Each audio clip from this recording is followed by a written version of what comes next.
There's a type of manipulation so dangerous that it doesn't destroy you immediately. It destroys your ability to trust yourself. Not through screaming, not through threats, not through obvious cruelty, but through tiny moments, repeated over and over again, until one day you stop saying, "I know what happened," and start saying, "Maybe I remembered it wrong." That's when gaslighting truly begins. And the terrifying part is, most victims don't even realize it's happening. Because gaslighting rarely feels like manipulation in the beginning. It feels like confusion, like constantly second-guessing yourself, like replaying conversations in your head at 2 a.m. trying to figure out whether your emotions were valid or whether you really are too sensitive. And after enough repetition, something changes inside you. You stop trusting your memory, your feelings, your instincts. You begin asking the other person to define reality for you. That's the moment manipulation becomes psychological control. And today we're going to talk about why this happens, how it slowly rewires the brain, and why the most dangerous gaslighting isn't loud, it's subtle. Because the scariest manipulation is the one that makes you participate in your own destruction. Most people imagine emotional abuse as aggressive behavior, yelling, insults, humiliation. But gaslighting is different. Gaslighting is quiet. Sometimes it even sounds caring. "Calm down. You're overthinking again. That's not what I meant. You always exaggerate things." Individually, these phrases don't seem dangerous. That's what makes them powerful. Because gaslighting works through accumulation. Not one massive lie, but hundreds of tiny reality distortions. Tiny moments where your emotions are dismissed. Tiny moments where your perception gets questioned. Tiny moments where your memory gets rewritten. Until your internal world no longer feels stable. And eventually your brain adapts to survive that instability. You become hypervigilant. You overanalyze every interaction. You apologize before expressing emotions. You rehearse conversations in your head. You start sentences with, "Maybe I'm crazy, but maybe I misunderstood. Sorry, I know I'm too emotional." And without realizing it, you begin self-censoring your own reality before anyone else even has to. That's the real damage. Gaslighting succeeds when the victim becomes their own manipulator. Think about how many people have apologized for reacting to pain that someone else caused. Not because they were wrong, but because they were conditioned to distrust their own emotional response. That's why one of the most heartbreaking signs of gaslighting is this: when someone gets hurt and immediately assumes they're the problem, even when their feelings make complete sense, because they've been trained to believe their emotions are unreliable. And this conditioning doesn't happen overnight. It happens through patterns so common that millions of people hear them every single day. "I never said that." "You're imagining things." "You always make everything dramatic." "No one else thinks like you." "You're too sensitive." "You took it the wrong way." Notice something about these statements. They don't directly attack you. They attack your perception, your memory, your interpretation, your emotional reality. And the human brain is deeply vulnerable to this, because our brains are not designed to function in emotional isolation. Psychologically, humans need something called emotional validation. Not agreement. Validation. There's a difference. Validation means, "I understand why you feel that way." It tells the nervous system, your internal experience is real, And the brain desperately depends on that confirmation to maintain emotional stability. When your experiences are constantly denied, your brain enters conflict. Because now there are two realities competing against each other: what you felt and what you're being told you felt. That contradiction creates cognitive stress. And over time, the brain tries to reduce that stress the fastest way possible, by distrusting itself. Because questioning yourself feels safer than constantly fighting for your reality. Especially in relationships where love, attachment, or fear are involved. The brain often chooses emotional survival over objective truth. And that's why intelligent people get gaslit too. This has nothing to do with weakness. In fact, empathetic and self-aware people are often more vulnerable because they naturally reflect on their behavior. They ask themselves, what if I'm wrong? What if I hurt them unintentionally? What if I misunderstood? And manipulators exploit that empathy, not always consciously, but effectively. Because once someone knows you're willing to doubt yourself, they can control the narrative. One of the cruelest parts about gaslighting is that it slowly disconnects people from their intuition. At first, your instincts still speak loudly. You notice contradictions, you feel uncomfortable, you sense dishonesty.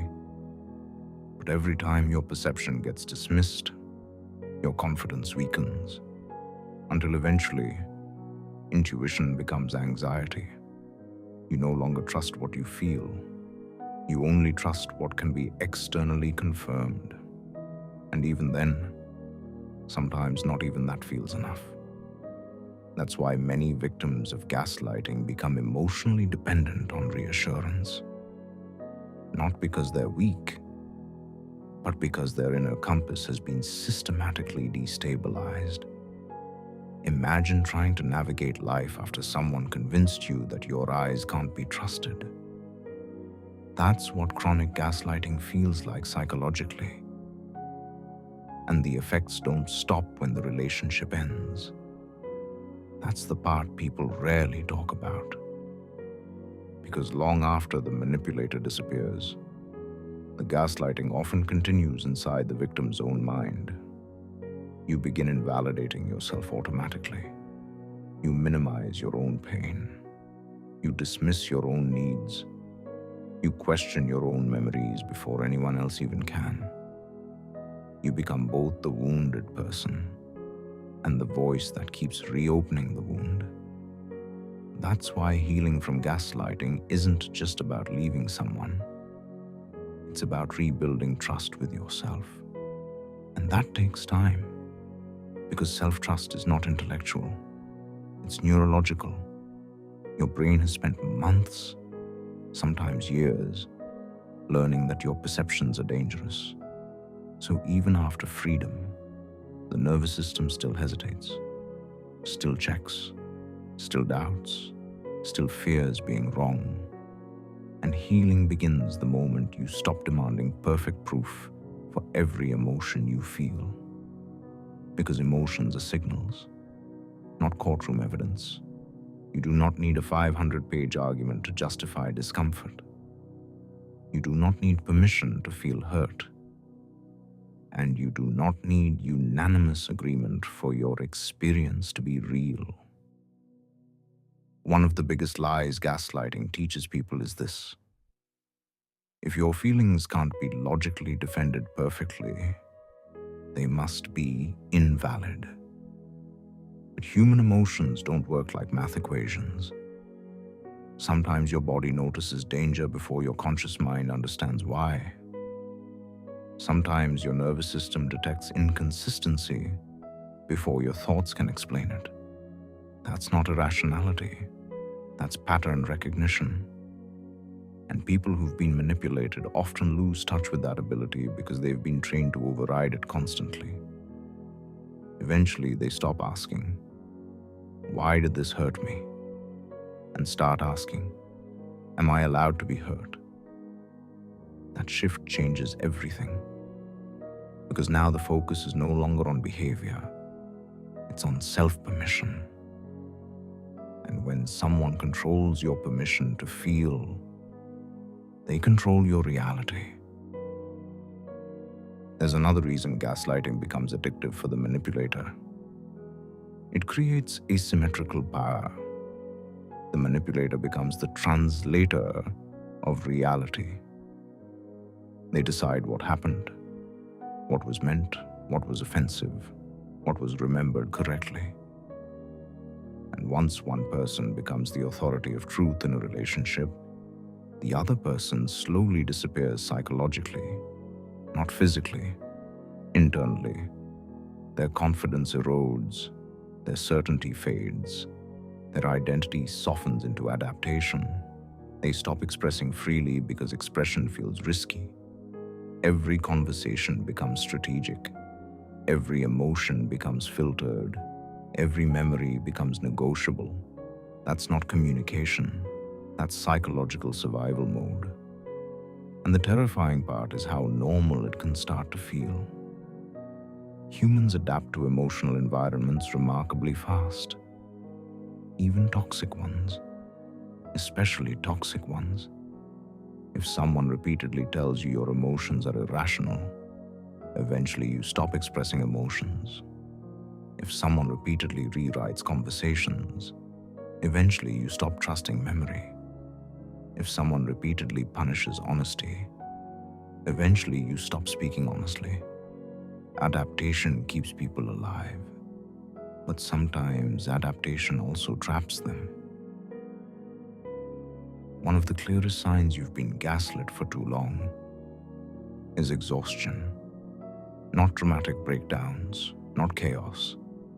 Exhaustion. Because constantly questioning your own reality consumes enormous mental energy. You replay conversations endlessly.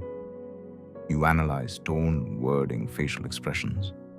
You become obsessed with objective proof, screenshots, receipts, exact wording, because your brain no longer feels safe, relying on its own interpretation. And ironically, the more uncertain you become, the more control the manipulator gains, because confused people are easier to direct. That's why gaslighting often creates emotional dependency, not love-based dependency, reality-based dependency. You stop asking yourself what's true, you ask them. And once that happens, your sense of self becomes externally controlled. But here's something important. Gaslighting does not always come from evil masterminds.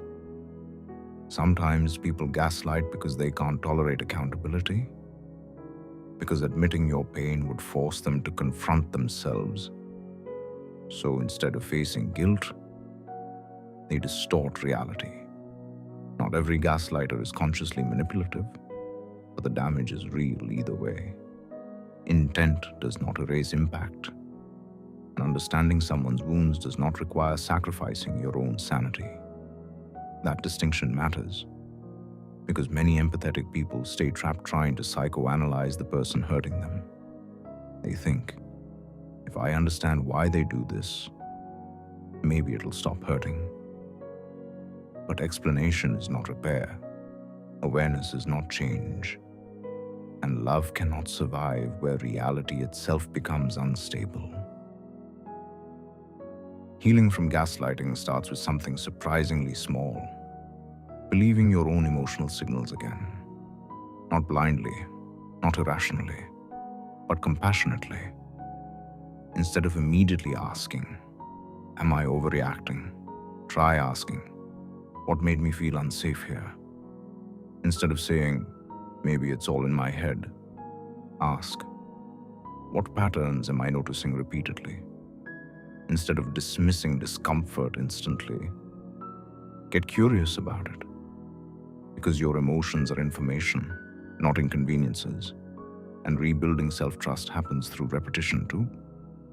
Just like gaslighting slowly trained you to distrust yourself. Healing slowly trains you to trust yourself again.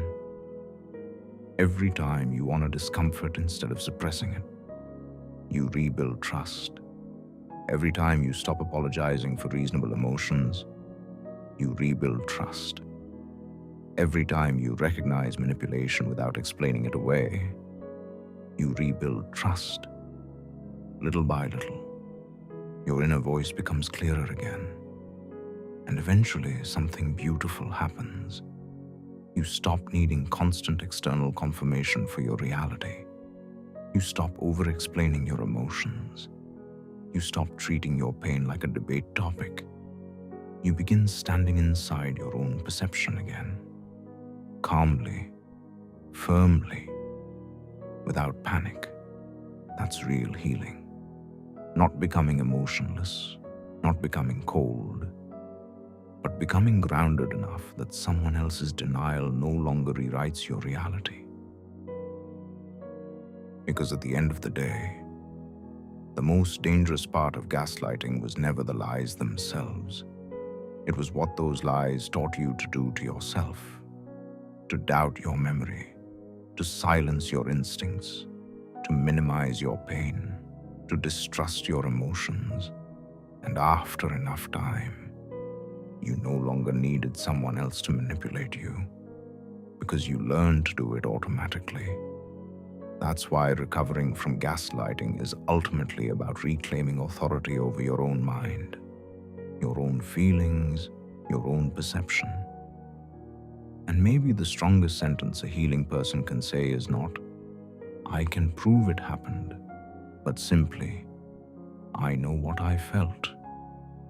Because healing begins the moment you stop abandoning yourself to make other people comfortable. And maybe that's the final truth about gaslighting. The moment you start trusting yourself again, the manipulation loses its power.